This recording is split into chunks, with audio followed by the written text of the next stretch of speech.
може би само една кратка дополна ќе дадам, дека јас се сомневам чиви интереси застапуваат.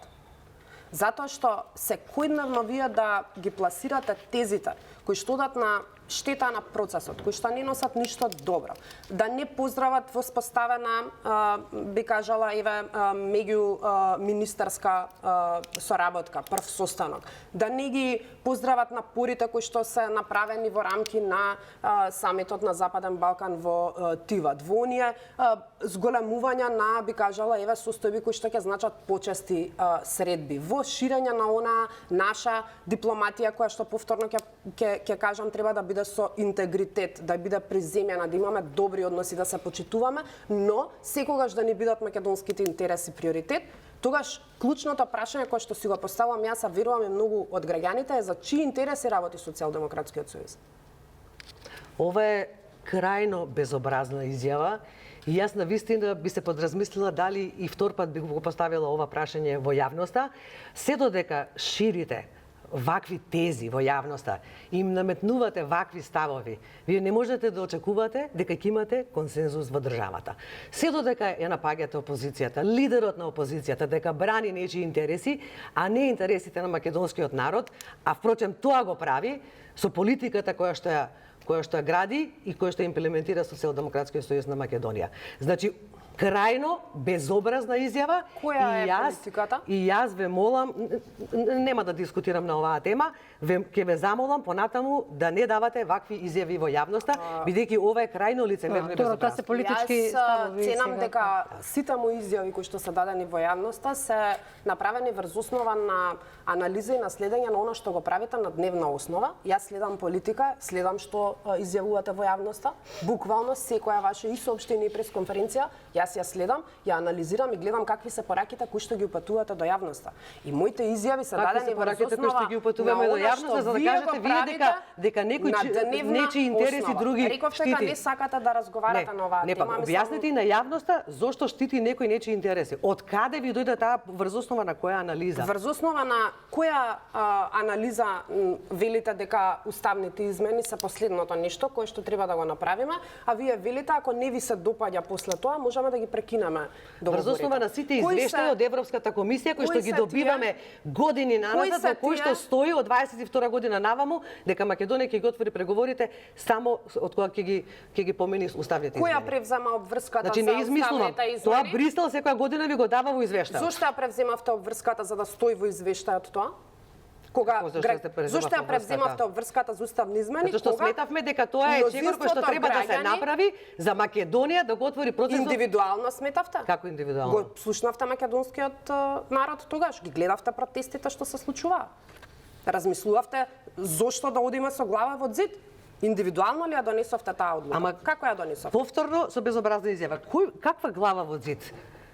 Ама вие знаете ли што се одлуки? Знаете ли што се одлуки кои што не ви се допаѓаат како безобразни? Ама знаете ли што се одлуки кои што се носат во интерес на државата? За да оди државата напред. Кои што народот ги поддржува се одлуки кои што се во интерес на државата. Промената на уставното име што донесе за оваа држава го донесе НАТО во оваа држава. Сега ви е полна устата со НАТО. Сега нема проблем. Сега се е супер. Ќе се браниме, особено сега кога имаме проблем со Украина, со војна во Европа. Сега НАТО е на пиедесталот. Тогаш СДСМ беше предавничка партија, го промени името на државата. А сега нема проблем. Сега сме земја членка на НАТО. Сега и се супер. Многу пати сме зборувале на оваа тема. ве молам. Членството во НАТО е еден процес кој што ниту започна, ниту заврши со вас, туку е 3-децениски процес на подготовка на и на македонската армија кон нешто кон кое што беше наша стратешка цел. Кој беше условот после за да се влезе во НАТО? Кажете им на македонските граѓани. Зошто не сме дел од Европската унија, зашто и тогаш тоа беше? Не кажете им на македонските граѓани. Условот за промена на името беше сепак да влеземе во Европската унија, тоа не се исполни, како и да е. Мислам дека се видоа позициите кој како размислува во однос на ова прашање околу како да се почнат преговорите и околу условите и така натаму. Би сакала малку да дадам еден мал вовед во следната тема, тоа е дека навистина и власта и опозицијата во последниот период подинамични се практично тие не престанале пресконференции постојани, меѓутоа во последно време како да се спремате за предвремени избори, ако официјално никој не вели дека ќе има предвремени парламентарни избори, меѓутоа и СДСМ и ВМРО ДПМН велат дека во секој време се подготвени. СДСМ на престојниот конгрес усвои одредени платформи, програми и така натаму. Деновиве сте актуелни со некои теми од типот на зголемување на пензиите за 50%, за младите, за бизниси и така натаму. Дали ова е веќе вовед? Очекувате да има предвремени избори? Предвремени избори може да има, иако премиерот не вели дека ќе има, па не вели дека ќе нема, меѓутоа добро, не одлучува премиерот, собранието ќе одлучи, апсолутно, да. Така да нема да дискутирам на таа тема. Кога зборуваме за твоја држава, твоја шанса, тоа е, еве јас ја носам, тоа е предлог програмската платформа на СДСМ за периодот 2026-2030 година и сметаме дека на граѓаните им се потребни сет на реформи и мерки кои што се срочени секако во оваа програма и се во делот на економијата, во делот на социјалната држава која што гарантира квалитетен живот, борба со корупција, правда и суверенитет на граѓаните, сигурност и безбедност, европска интеграција, општествена трансформација и одржлив развој и праведна зелена транзиција. Значи сите ние овие 6 столба на програмата ги разработивме со соодветни мерки кои што секако ги следат реформските процеси во државата, го следат планот за раст на државата, што не отстапуваме од она на кое што работевме кога ја водевме владата на Македонија. Така да сега на посебни пресконференции една по една од темите и од мерките се презентираат пред граѓаните и сметаме дека ова е програма која што треба да се имплементира за да се подобри животниот стандард на граѓаните, генерално и условите за живот во државата. И ќе продолжиме понатаму, бидејќи сметаме дека особено во столбот на економија и социјала, мислам дека таму има мерки кои што оваа влада не ги спроведува, а се дел од нашата програма и потсетуваме, даваме допринос во процесите за да и ВМРО ДПМН види дека одредени работи кои што веќе се зацртани и во планот за раст, секако и во стратешките документи на државата треба да почнат да се спроведуваат за да се подобри стандардот на граѓаните. Обично опозицијата секогаш знае да каже економски крах е во државата, владата не зборам конкретно за ова последна, меѓутоа тоа го покажува децениското искуство дека секогаш смета дека има одредени придобивки и во однос на овие ветувања и во однос на економијата, дали има придвижувања, бидејќи најчесто што слушаме од опозицијата, не само од СДСМ, туку и од другите, дека има економски крах, дека имаме задолжување и така натаму.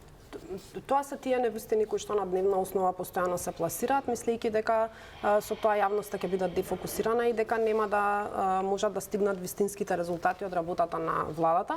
Твоја држава, твоја шанса, велат 50% зголемување на пензиите.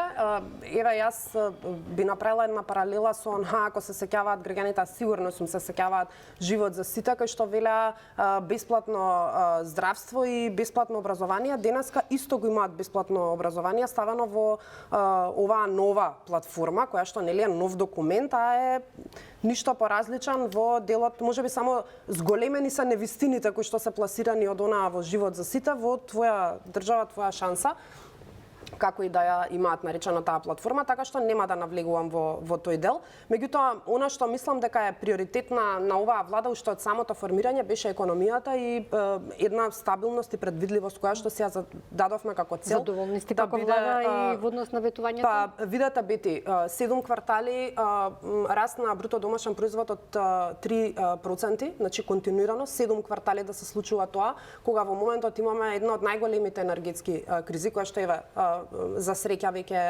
се гледа крајот, но сепак последиците мислам дека уште малку време можеби да се прелеваат во делот на економијата, да имате вие една стабилна и предвидлива економија која што ќе отвори над 16.000 нови работни места, да имате една економија каде што ќе го зголеми индустријското производство за над 8%, кај што ќе имате навистина една инфлација која што за разлика од многу други држави ќе успеете во ваква криза да ја нивелирате и држите до едно, би кажала, средно ниво, да се обидувате да го водите социјалниот диалог, да успеете не преку мерки, туку преку диалог, да направите една координација и со големите маркети, но и со сите оние, би кажала, општествено одговорни Но компании. очигледно се уште не е доволно, барем според Видете како влада никогаш не треба да кажеме дека е доволно, затоа што секогаш треба целта да не биде повеќе од тоа што го имаме во моментов. Јас жалам што во овие 2 години скоро како влада не успеваме да ги направиме сите работи кои што беа навистина уназадени од страна на претходната влада на СДСМ и ДУИ,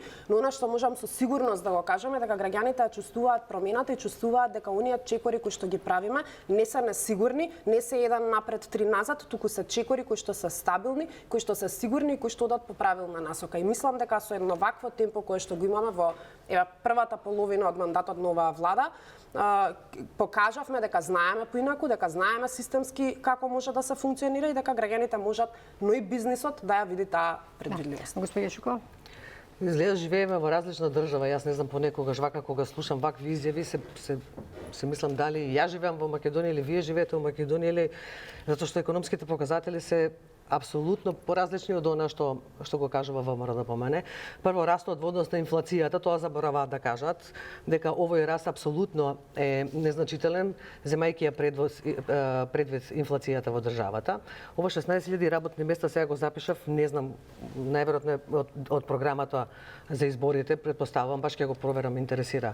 Државен завод за статистика. Нови вработувања, 16.000 нови вработувања. За рок од 21 месец од кога сме ова морам да го проверам. Да, Државен завод за статистика. Ќе го проверам. Ова стварно ќе го проверам, ме заинтересира. Со инвестиции кои што се намалени за 60% во однос на она што претходно се случувало, односно во однос на претходните инвестиции во претходните години, со намален откуп на земјоделски производи околу 45-46%, со 2,5 милиарди евра земен заем задолжена дополнително државата за една година, за кои што се уште не знаеме, не можеме да видиме каде се потрошија средствата. Со потрошувачка кошничка која што е скоро 70.000 денари, и со младите кои што постојано ја напуштаат државата, со субвенциите во земјоделието имаше и известување вчера. Направивме анализа кои што се многу помали во однос на преходниот период на доделување на субвенции. Јас на вистина се прашувам дали живееме во иста држава или во различна држава. Ова е последното соопштение реплика ќе одиме на следната тема. На СДСМ од пред час и половина до 2. Буквално вака е последното соопштение. Не знам како е, кое што еве јас го погледнав, буквално ова се оние невистини кои што постојано ги пласираат преку вакви наративи.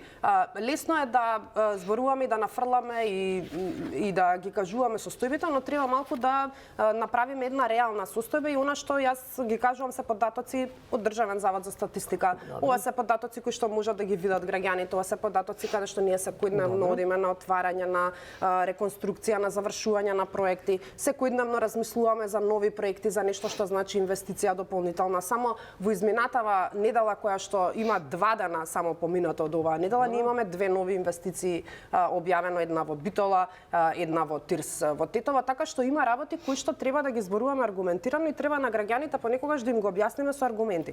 Лесно е да кажете, ништо не значи растот на бруто домашниот производ во однос на инфлацијата. Колку е растот на бруто домашниот производ, колку е растот на инфлацијата во моментов? Јас не сум на ученик да ме прашувате вакви прашања. Ако јас ги знаете податоците, кажете ги на јавноста. Ама кажете и на јавноста зошто ви се намаднати инвестициите за зошто се намаднати 4,5 беше инвестициите за 60%. Колку беше растот на владата на СДСМ и ДУИ, а колку беше инфлацијата тогаш во тој момент? Јас тие податоци во моментов ги немам. Јас ги знам тие податоци. Ајде кажете ги. 2,8 ви беше растот на бруто домашниот производ, а 18-19% ви беше инфлацијата. Тоа збориме во ковид кризата и енергетската криза, тоа збориме, ама кажете им, не, кажете дека тоа беше во ковид кризата кога целиот свет беше застанат, кога ништо не функционираше. Не е точно. Кај нас беше 19. Значи, не. Тоа е во ковид, не кажете дали е во ковидот. Зошто се прекинуваме? Зошто не сакаме да Затоа што не сакате да одговорите на прашањето. Јас зборувам, вие ме прекинувате, јас ви одговарам со бројки и со работи кои што ги паметам и кои што можат лесно да се проверат. Да, ама ги манипулирате граѓаните бидејќи зборувате со највисоката инфлација во време на ковид кризата и во време на енергетската криза. Кажете на граѓаните. Кажете им за кој период зборувате. Може да се сослушаме. Ајде. Во време на ковид кризата кога зборуваме за инфлацијата двоцифрена, во еврозоната беше едноцифрена, во Македонија беше двоцифрена. Сега ми ја разбирате поентата и разликата? Ја разбирам. Вие разбирате што значи ковид криза? Ама и во Европска, само во Македонија имаше ковид криза. Дали се сеќавате колку пари се додели на стопанството, колку пари додели за државата? Оние сега ние што ги враќаме? Солидарниот данок? Сега ние што ги враќаме? Тие пари? Велите дека за 16.000 работни места се отвориле за 21 месец. Дали паметите тогаш колку работни места се сочуваа? Да, многу паметам колку фирми се затворија. Кажете на граѓаните. Немојте ве молам со манипулации. Немојте секојдневно имавме фирми на квартално ниво. Преку 15.000 работни места се сочуваа, не се затворија компаниите и се доделија 2,6 милиарди евра директна помош на компаниите и на граѓаните. И тие се тие солидарни даноци кои што проблем заради тоа што не работеше економија, не функционираше економијата. Тие беа директни мерки за граѓаните и за стопанството. Исто како и оваа евроврзница од 2020 што исплативме сега на 2 јуни, така? Исто вашите долгови што ги исплаќаме, ама гласни сте во проценти. А ние што мислите 7 години дека не ги исплаќавме претходните ваши заеми што ги зимавте? Не можам да видам јас долгови до 2017 година не зимаше заеми. Не можам јас да видам долгови кои што се наследени вака толку. Па ние ги исплативме, затоа не може да ги видите. Ние претходните ги исплативме. Добро, мислам немојте вака сега паушално да зборуваме, сепак сме на дебата и треба да имаме една зашто паушално се зашто јас зборувам паушално, а вие зборувате се коректно. Еве кажете им на граѓаните, велите во 2 дена 2 нови инвестиции. 60% се намалени. Дали е овој вистински број или не е? Кога ја имавме најголемата... Кажете им дали ова 60% е вистински. Вие велите ги знаете бројките. Слушајте ме сега. Зошто ме одговарате на прашањата? Одговарам, не ви се допаѓаат одговорите. Не одговарате. Не. Одговарате тоа што сакате. 5 минути се збориме вака дофрлување, не ми дозволувате да кажам суштина. Не, економските параметри во државата се апсолутно лоши. Тоа го покажува впрочем еден обичен параметар, синдикалната кошничка. И таа не е точна. Али таа оствари не е точна. Вака, кога зборувате за економија, економски политики, состојби, треба да ги погледнеме бројките и можеме вака паушално 5 минути да изгубиме од емисијата, ќе ме прекинате, ќе ми кажете некоја досадка, јас на вас и нема да дојдеме до суштината. Бројки се во прашање, економски експерти има во државата, економски новинари има во државата, аналитичари кои што ја следат состојбата и кои што можат да кажат дали состојбата е таква каква што е, дали јас ја говорам вистината или вие ја говорите вистината. Тако прашање добивме, разговараме, јас не имам бројки пред мене. Во изминатите 7 години беше на најкатастрофално ниво кое што може да биде. Долговите кои што ги наследивме, денес ги исплаќаме, ви дадов со конкретен пример и ве прашав дали е оној солидарен данок кој што ние сега треба да им го враќаме на фирмите кои што им го зимавте тогаш во оние кризи кои што нели ги презентиравте. 2,6 милиарди евра помош на граѓаните што го заборавате, ниту еднаш не го спомнувате. Повторно се прекинуваме. Она се тие јас не можам да зборам пакети кои што ги презентиравме од неколку милиони во собранието, инфлацијата растеше затоа што вие носевте добри економски политики. Така, ќе видиме чии политики се добри политики сте носале, им растала инфлацијата. Океј. Ако имате да додадете, добро, би сакала со последната тема, обично зборуваме дека треба постојано се ресетира системот, дека треба да зголемиме довербата во судството, нели оние минорни 2% перцепција дека правосудството е политички зависно, барем од она што слушаме и од самите партии како меѓусебно се прозиваат. Господи Митева, вие дали сте задоволни од тоа како се движи борбата со корупцијата? Бети, не сум задоволна од причина што процесите одат премногу спора и од причина што граѓаните тоа го чувствуваат. Но од друга страна можам да кажам дека ако процесот забавува, не значи дека правдата нема да ја има. не можеме ние да делуваме со едни позиции во рамки на опозиција, со други во рамки на власт. Знаете дека покренавме многу чекори кои што се однесуваа на правосудството. Знаете дека покренавме многу постапки за кои што токму од овие денес кои што ќе ви речат ништо не се случува во правосудството, бевме обвинети дека правиме притисок, дека сакаме некого насила да разрешуваме, дека ние не можеме да ги мешаме прстите во тие делови, кога имавме проактивност во делот на решавање на состојбите и на вистина нешто кое што значеше и ветување и нешто природно кое што секоја влада треба да го направи, тогаш истите овие зборуваат дека ги мешаме прстите во правосудството во целина, за денес да кажат ништо не правите во делот на правосудството и корупцијата. Можам да кажам дека сме влада која што навистина ќе покаже едно различно ниво во овој дел. Нема компромиси кога станува збор за таквите состојби. Покажавме и на дело дека нема ниту привилегирани, ниту ќе има и мислам дека тоа е начинот на кој што граѓаните ќе осетат насоката во која што се движиме, особено со криминалот, корупцијата и состојбите во правосудниот Да, има систем. впечаток дека во јавноста има одредени критики во тоа дека постојано се зборува и од едната страна и од другата страна дека имало корупција, дека имало крупни афери, меѓутоа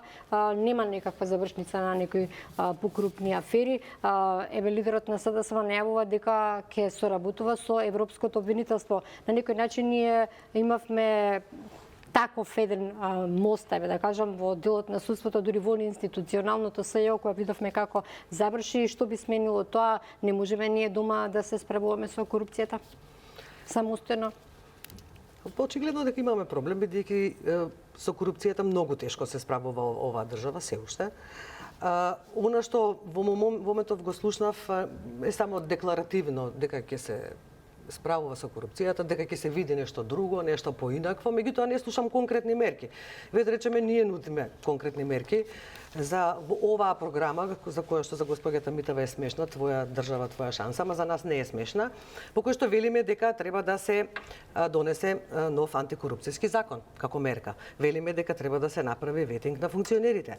Велиме дека треба да се направи проверка на потекло на имот и конфискација на нелегално стекнат имот. Има уште многу мерки, затоа далеку од тоа дека оваа програма е смешна, разликата помеѓу нас и помеѓу владата на ВМРО-ДПМ е дека ние нудиме конкретни мерки. И сметаме дека овие мерки треба да се спроведат и сметаме точно дека ни треба помош од Европското обвинителство, бидејќи очигледно кај нас се уште имаме телефон обвинители, за жал, таков епитет си доби човекот, мислам, не знам, по социјалниве мрежи, застрашувачко. Меѓутоа, се додека такви процеси се случуваат во државата, кога имате еден куп пресконференции во кои што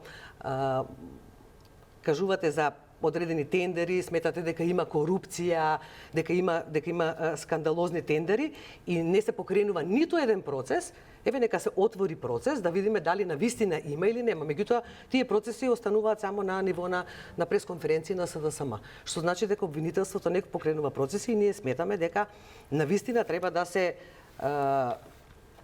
дека нас на вистина сериозно ни е потребна покрај овие мерки што ги кажав и помош од Европското. Има 3 месеци нели студена. Од Европското обвинителство, Може би се празни пресконференциите, па состојбата очигледно уште од она што го најавувате, да вака го нарекувате тој тимот за анализа или како и да се викаше, дека ја анализира електронскиот систем за јавни набавки кој добил тендер и дека добивањето на тендер во државата е само по себе криминал. Јас не можам тоа да го разберам. Сте биле министар, вајде сте имале тендери вие, така? Да. Давањето тендер криминал е, пошто вие тоа правите. Која фирма давањето тендер на една исти фирми е криминал, а давањето тендер на фирма не е криминал. Ама сте давале тендери на тие фирми? Да, само во кој процент?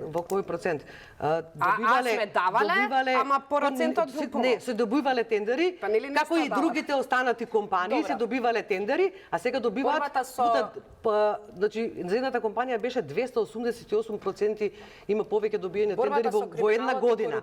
Тоа не ви е симптоматично на вас. И само извинете, морам да ви кажам дека вие не можете да судите и да кажете дека се празни пресконференциите на СДСМ, Зошто не можам? бидејќи нити сте истражител, нити сте јавен обвинител, нити знаете точно што се случувало во тие тендери. За мене се празни, како тоа ќе ми кажете не можело. Можам да кажам дека за мене се празни. Да, политички можете да кажете. Вие не мора да се согласите Политички со тоа, можете не да може ми кажете. не можете да кажете. Меѓутоа, има за тоа органи кои што тоа треба да си го проверат. Ако го проверат, тогаш ќе кажеме дека имаме правна може би држава. ви се празни пресконференциите. А сега може би, за може мене, би, ама не, добро. тврдам, за мене ви се празни. И ќе си го кажам тоа јавно, гласно, транспарентно пред цела македонска јавност. Може да ми кажете, не може да кажете. Можете да не се согласите, јас можам да кажам дека вашите пресконференции се празни и невистини. Како и вашите кои што имаат голем дел од невистините, особено нападите Дали на председател Филипче. ветингот на еве во судството, ако се им за тоа планирате, Да, апсолутно, да. би го решило тоа прашање? Видовме некои суди со колку илјади евра во зидани. Мислам дека лош е имиџот вака, не велам дека сите во судството се корумпирани тама работа, меѓутоа еве еден мал процент на луѓе веројатно влијат негативно Мали на таа. инсталации на луѓе се тие кои што ја прават штетата во целокупниот систем, но клучното прашање кое што треба да си го поставиме тука е каде се наоѓаат тие личности сега. И дали се изнесени пред лицето на правдата. Затоа што лесно е вие да кажете имавме случај, фативме некој, но да ништо од тоа не се процесира, затоа што многу такви состојби имавме во минатото, за многу такви работи слушавме, многу такви состојби секојдневно и беа презентирани на македонската јавност и гледавме како премиери ручаа вечера по бензински станици со адвокати, со обвинители и со така натаму, па денеска телефонски разговор на влада, на премиер со државен јавен обвинител се презентира како кривично дело. Мислам, жилбата да се направи пародија од секоја ситуација на која што од една страна имате владата која што има добра намера, а од друга страна имате опозицијата која што не знае како сето тоа да го изменаџира, па со мали состојби на предизвикување на дефокус ќе се обида да го оттргне вниманието од состојбите и нешто за кое што граѓаните верувам дека ќе судат и денес, но и на евентуални избори кога истите би се случиле. Ваквата реторика и нападот на опозицијата нема да донесе добро на државата. Може би дел од граѓаните се уште ќе продолжат да ви веруваат, меѓутоа со напаѓање на опозицијата, а не со спроведување на реформите во државата, верувајте дека не одите на правиот пат. Добро, тоа беа господја Каја Шукова, СДСМ, Марија Митева, портпаролка на владата. Ги слушнаа ставовите гледачите. Ке ве ценат, предпоставувам, по политиките што ги спроведувате. Па ќе видиме какви ќе бидат целите на следните избори. Ви благодарам уште еднаш многу, им благодарам и на гледачите што беа со нас. Пријатно.